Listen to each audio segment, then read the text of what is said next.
I can tell you that the most significant part of Rafah, from an Israeli point of view militarily, and I guess from Hamas's point of view too, is what's called the Philadelphia corridor. That's the corridor at the side between Egypt and Rafah and between Gaza.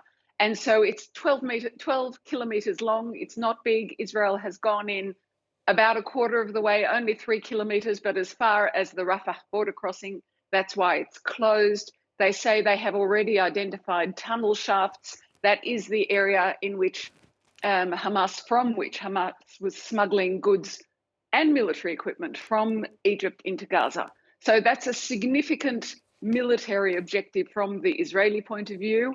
And that, I think, is where it's focusing its military, that is, its ground troops at the moment. We have seen airstrikes overnight in Rafah. And what Israel says is that all of this, in a statement from the Prime Minister last night, is meant to put the pressure on Hamas while negotiations for a ceasefire continue. Well, as you mentioned there, ceasefire talks stalling in the past 24 hours after Israel rejected a deal that Hamas had agreed to, Iris. Well, we don't know very much about the actual terms, what Hamas did, and it was a breakthrough moment, Haxi. Hamas said it was accepting, in principle, a deal that was presented to it, finessed, if you like, by negotiators in Cairo over the past 10 days. That's Egyptian mediators, Qatari mediators, and American mediators. Israeli negotiators were not there, and Israel now says this wasn't the deal they proposed originally. However, they are sending, or have already sent, in fact, a negotiating team to Cairo. And they say this military pressure will go hand in hand. But there's an enormous pressure here inside Israel for Israeli leaders to get a deal in place that frees the hostages.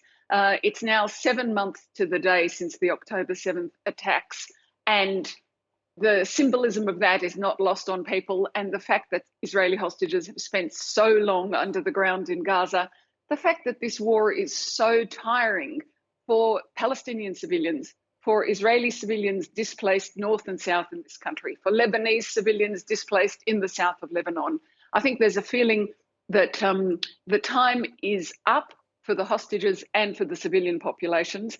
And I guess also a feeling that I'm hearing more and more from the hostage families, that they don't necessarily trust the Prime Minister to be acting in the best interests of the hostages, of their families, and of the nation, that his own political interests come into it as well. So all of those things in this mix today, and an ongoing Israeli, smaller targeted military operation in the Philadelphia corridor near the Gaza Strip.